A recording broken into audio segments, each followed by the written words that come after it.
Celebrating entrepreneurs and creativity. Talking business, pleasure, real life get together.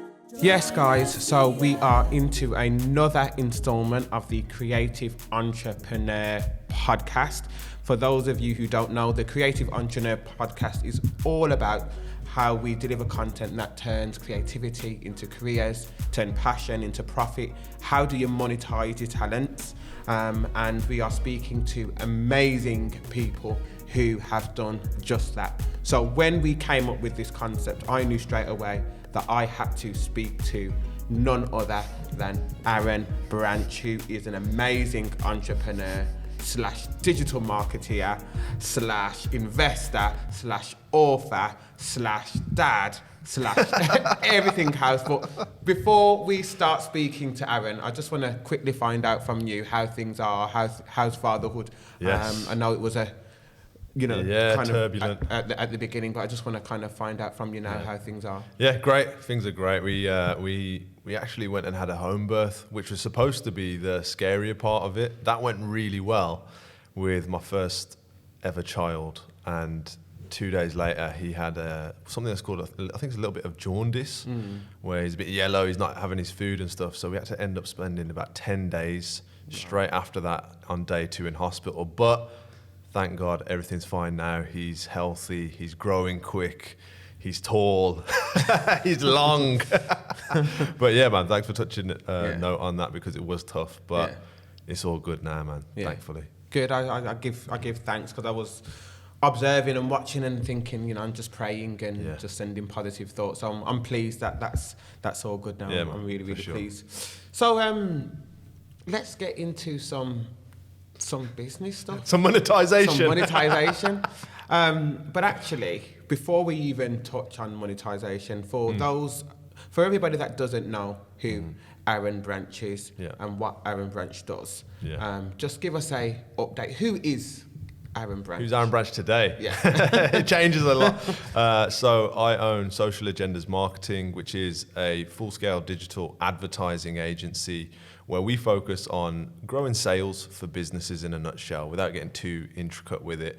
Companies come to us, they want to advertise to grow their business, to grow their sales so they can hire more staff, create more products, and just have a bigger impact by generating more revenue in their business.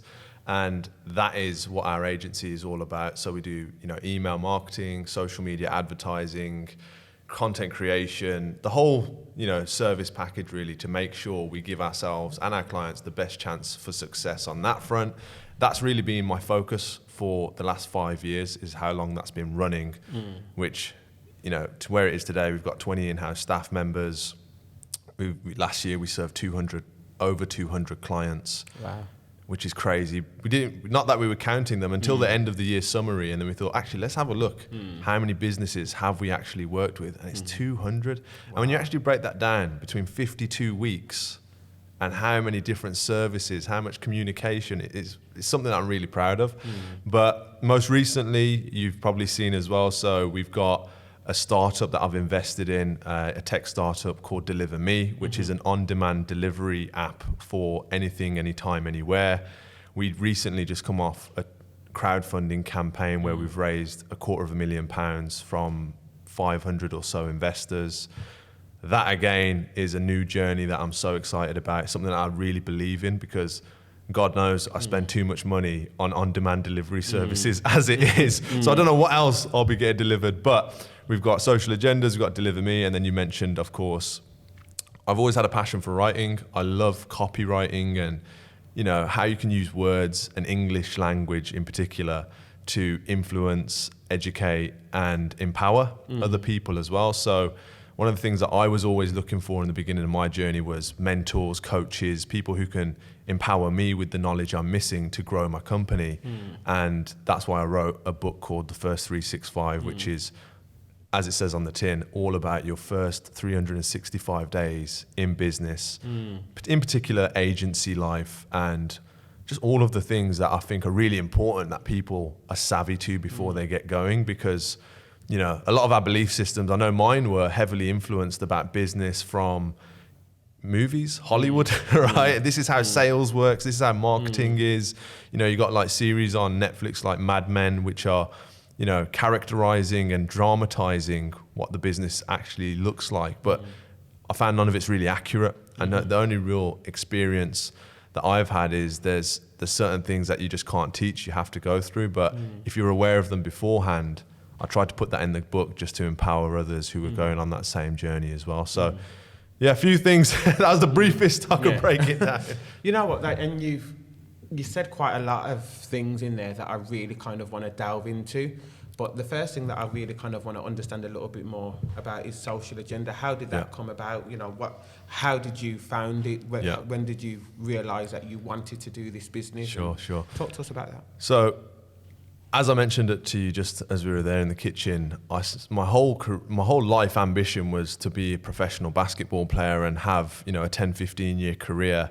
Not saying the NBA, right? Because to this day, there's no Indian people in the NBA yet, let alone British Indians. We're just not genetically created for that. But when I was in uni in London, you know, I had a great career in basketball. But my last year, you're tall. It helps. Tall. But if somebody's shorter than you, can jump higher than you, they're going to get to the ball first anyway. So the height doesn't really help too much. But with the basketball side of things, in my last year of uni, I started winding down and looking at what offers I could get to go abroad to make money. Couldn't realize my financial ambitions, which I'm very proud to say, because I wanted to build a lifestyle for myself. And now, I always used to say my unborn children, but one of them's born now, hopefully some more to come. And when I was thinking about him or her, and I was thinking about what I was getting offered for basketball, I was like, this isn't sustainable. It's too high risk and it's too much sacrifice after everything I've given it already. So that's when I started thinking, okay, how do I make money? So I got a job in Canary Wharf. I graduated uni. But that whole final year of my uni degree, my dissertation, because it was a music degree and sound design and media degree, my whole dissertation was focused on how musicians and artists shouldn't sign with major labels because social media enables them to build and monetize their own audiences. And the biggest case study and example I have of that is, rest in peace, Nipsey Hussle. And he was a big core case study in my dissertation, which really laid the foundations for me to learn what social media is, how people can use it, all the strategies around it. And through that, that's what led me to understand, okay, if all of this stuff can work for music artists, why don't businesses do it? Because they still need the same brand attention. They still need to get users. They need people to invest and spend money with them, either on their, you know, music or on their products and services.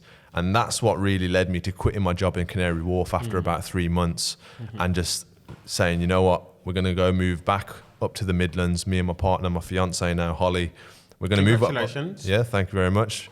COVID got in the way of progressing that for the last year and a half, 2 years. But we moved back into Holly's mom's house, back room, and that's where Social Agendas was born. We were sitting there.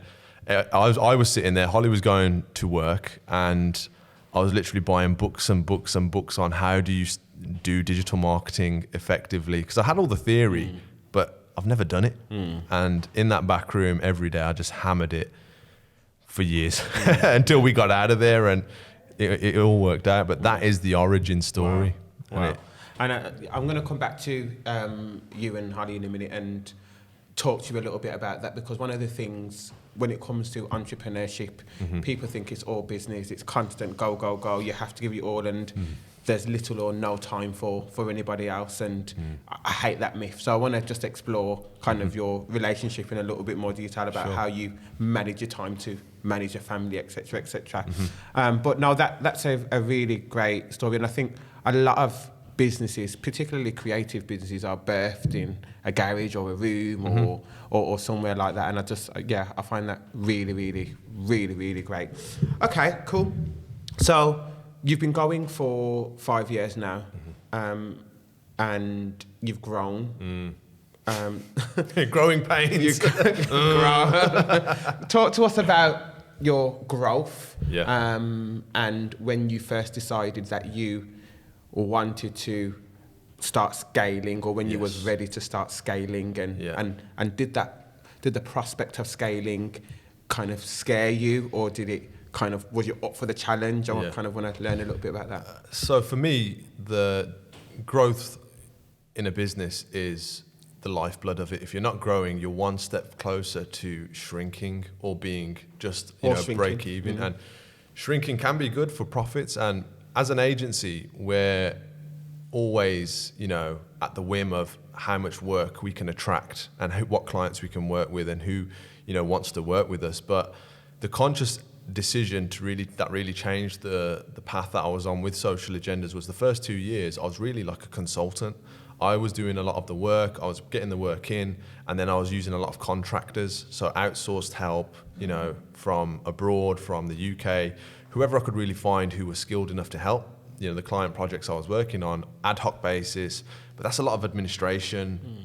It also means that those individuals are never exclusive to me or my clients because I didn't have enough work for them to be that. But what I started to see is as I started scaling and as I started advertising myself more, using the same techniques we were using for clients, I was getting inquiries, getting business, and the level of service just wasn't on brand in terms of my personal reputation, because I run adverts from Aaron Branch, and I always have for the last 5 years until literally last month, where now with my other interests, I'm expanding the brand on its own. It's strong enough to stand on its own now. Whereas before, every deal we did was off the back of my name, which means I'm a very proud person. Look, I'm not going to allow it to be deteriorated in any way, which means I'll have to cover anything that these guys and girls who I was hiring as contractors don't do. That's overwhelming. That can become stressful.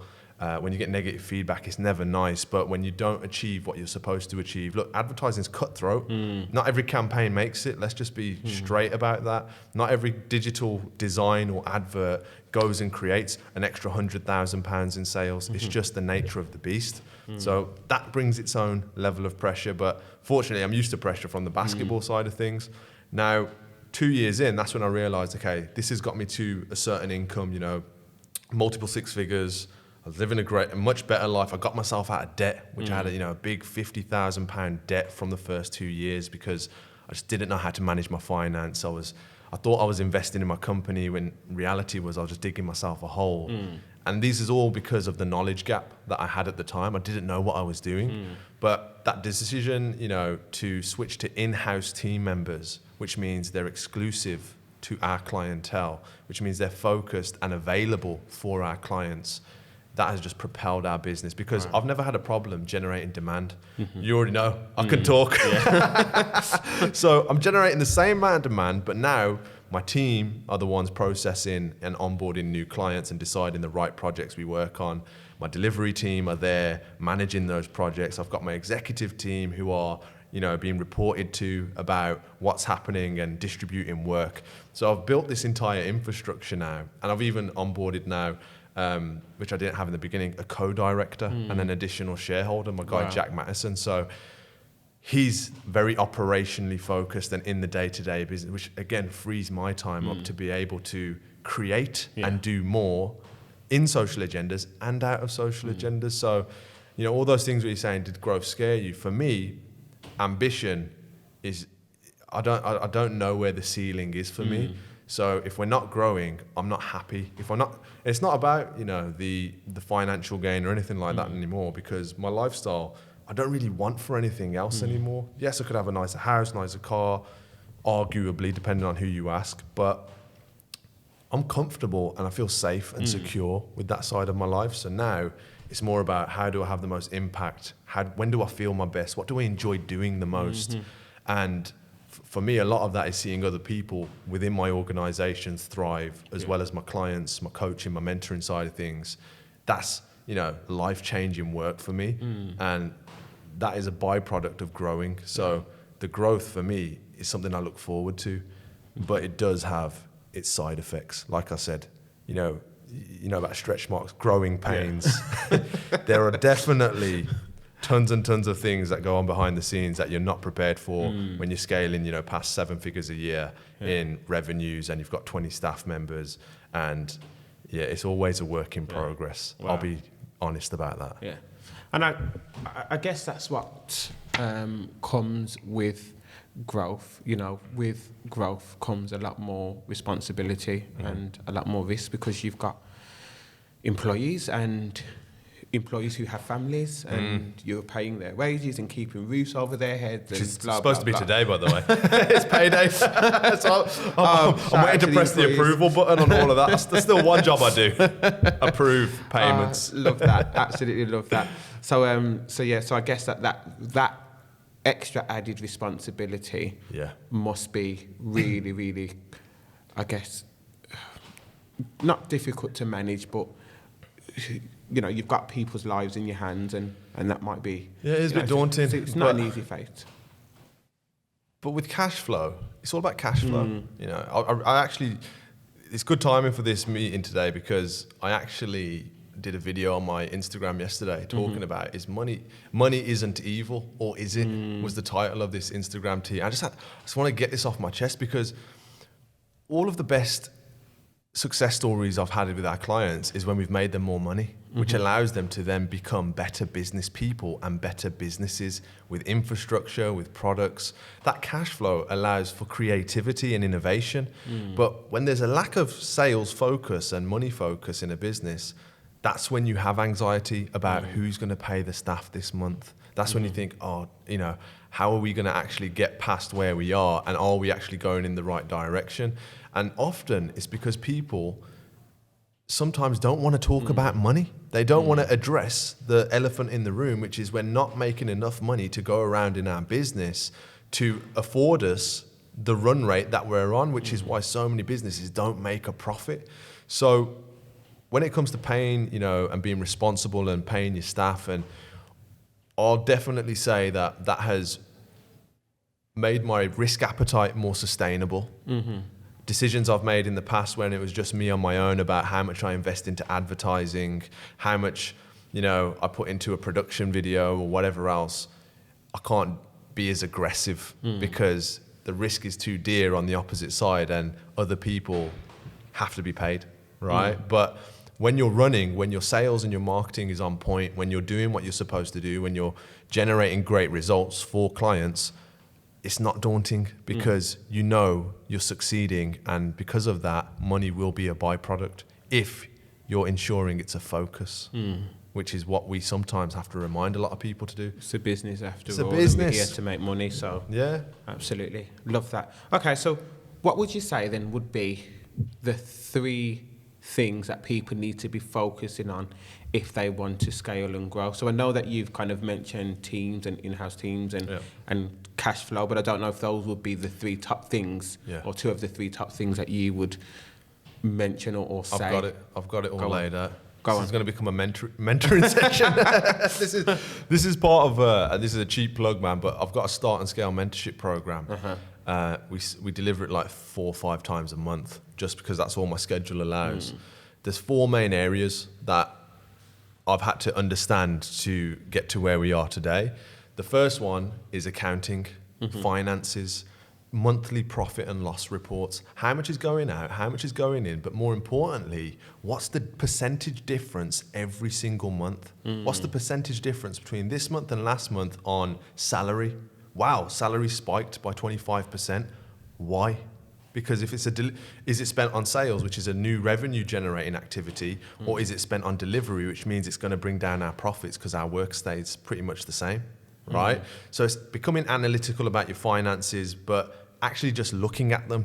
Most people, most businesses, when they're trying to scale up from startup land, they just treat the cash that comes in and put it in their back pocket like it's all theirs, and it's not. They're not spending profits, they're spending revenues. I did it in my first year, hence the big debts slowly accumulating. I went into it anyway. But the second thing on top of the accounting is, of course, your sales marketing systems, right? So your sales and marketing systems, how do you go about generating demand, attracting people? How do you then put them into a system where you can tangibly offer your services or your products?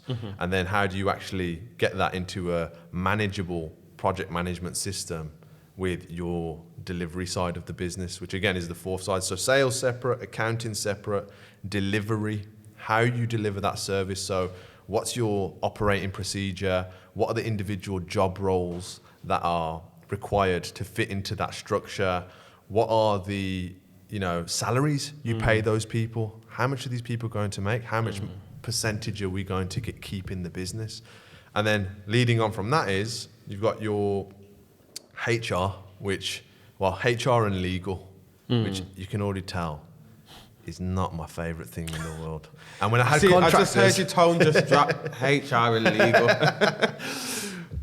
When you got contractors, there is no HR. You don't want to do the job. Adios, amigo. Thanks so much. See, who's next? There's 100 applicants on all these outsourcing websites. But again, it's a mind shift. It's a mind shift. Because when you get in-house staff, you can't just throw them away because they have rights. So you have to look at, how do I develop these people? How do I put more time and train these people to not make those mistakes? And of course, the HR side, that's that, salaries, how do you go and onboard and find new staff? But then the legal side is your protection, isn't it? Unfortunately, in business, when you scale, there are going to be people and businesses who want to take advantage. And if you don't have somebody giving you the right contracts, giving you the right advice, all of those, it's horrible. It's not sexy. No one's talking about it because no one wants to talk about it. But without our legal side of things, having an in-house legal associate, we would have lost a lot of money in some circumstances out of fear because you don't know what you don't know about the legal side. So just having confidence in your contracts, having confidence in your agreements is going to save you a lot of time and give you a lot of peace of mind. So those are it. Sales, delivery, accounting, HR and legal. You get all four of those right, you're onto a winner. But in the beginning, most people in startup land are only focused on money because you need it, so they should. Was that a good enough answer, by the way? Yeah. Perfect. Absolutely perfect. Guys, you heard it. Those are the things that you need to be thinking about. HR, legal, finance. What was the sales and delivery. Sales and delivery. Yeah. Gosh. And if it's a product-based business, it'll be distribution. So Definitely. if it's service-based, it's how do you deliver that service. But with products, it's what's your distribution channel. But anyway, it's meant to be a Friday, isn't it? So I know you for being a great leader. So you lead your team, and you can tell when you look at your team, you can tell by the culture, and you can just tell, and it takes a great leader to birth that type of culture. So talk to us a little bit around leadership and how important is leadership, and what is your leadership style?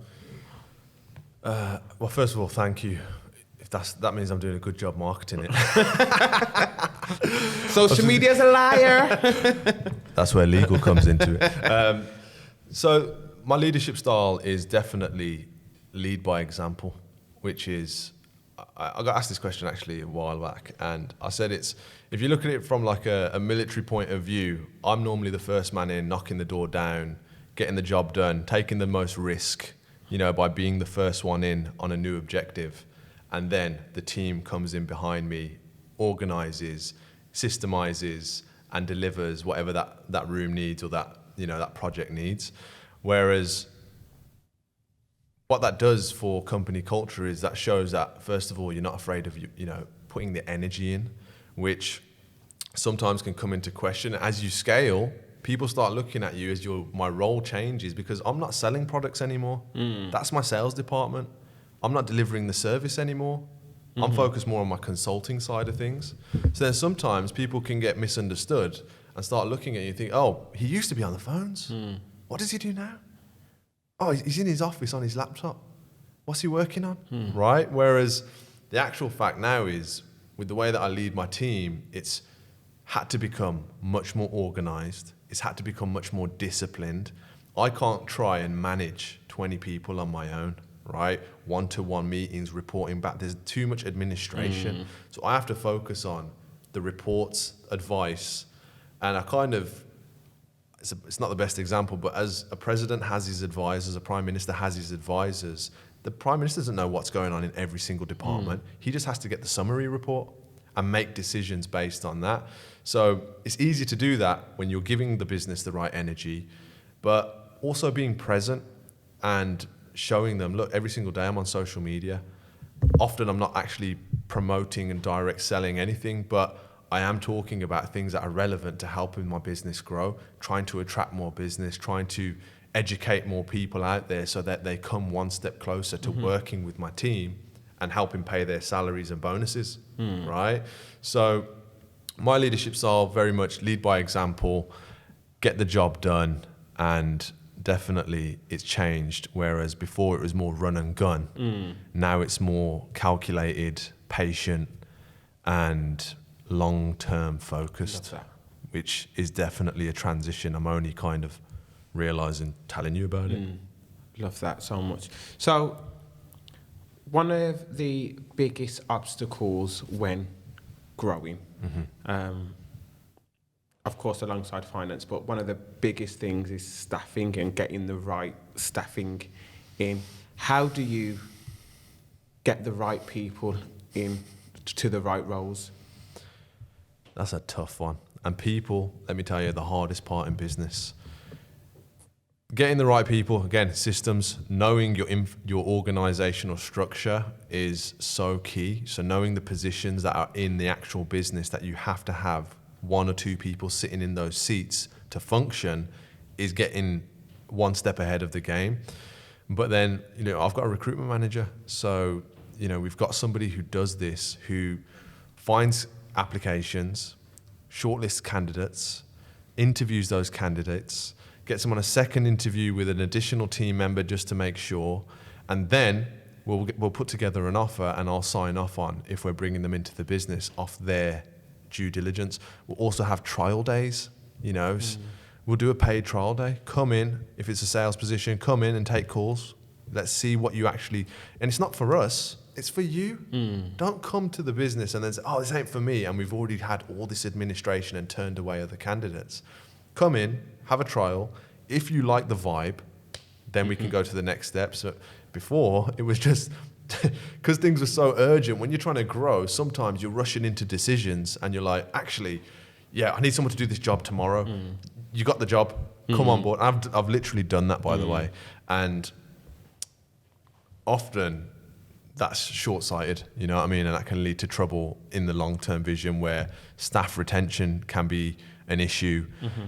But replacing staff is one of the biggest inhibitors of growth. And again, when I'm on my social media, when we're investing in advertising, when we're focusing on brand building activities, it's not just for new customers anymore. It's how do we attract the right talent?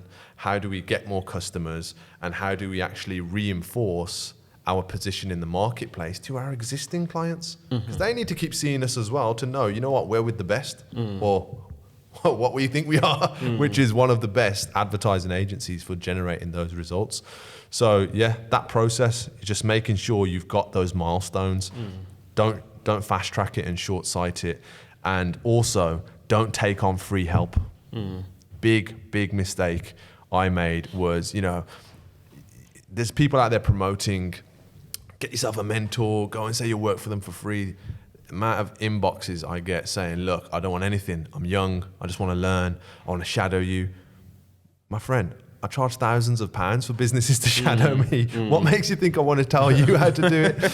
And then even the free help, the amount of time you have to train somebody to make them actually productive and effective, apart from making cups of tea, is far too much to warrant. I'd rather pay someone more and know I'm going to get an efficient result quicker. So have your process, have your milestones, and always pay for your staff and your help that you have in the business. Love that. And I think one of the things that you mentioned just then is about doing a paid trial day. For me, that just again highlights the culture of the business and and how you are as a boss, because more often than not we see people saying, "Oh, come in, for a trial day and it's unpaid, blah blah blah." Some of our trial days are unpaid as well. Yeah. It depends on the position. But if it's an executive position, a managerial position, that person's going to be, quite ahead in their careers. Yeah. Whereas if it's, a starting position, there's a lot higher volume as well. Yeah. We're not hiring 100 managers, you know what I mean? But we're trying to scale organizational structure in terms of the lower side of it, the startup side of it for people's careers. That's bloody hell. The budget. Talk about cash flow issues. My existing staff will be thinking, we can't get paid because you've got so many having free. Go to Social Agendas, they'll give you £100 for just a trial. Just to sit there. See if you're any good. No, that's definitely not it. But we do because it's important. It's important to value people's time as well and let them know. And I've been guilty of this as well, when you start achieving success young or early in your career, you start generating a lot of confidence. Sometimes, when you're getting paid thousands of pounds for your time as a consultant because you can generate results, there is arrogance that creeped in the beginning, and it's that basketball player kind of confidence where you have to kind of go over the top to prove that you can do what you say you can do. And sometimes that arrogance has to be removed and just let people know, look, right now, they don't work for me. You said boss. I work for them. I'm figuring out how can I help this business grow to make their lives better and keep them happy and excited to be with Social Agendas, because there's plenty of opportunities out there for people who are talented. And if they're working on our campaigns, they are talented. Talking business, pleasure, real life get together. Join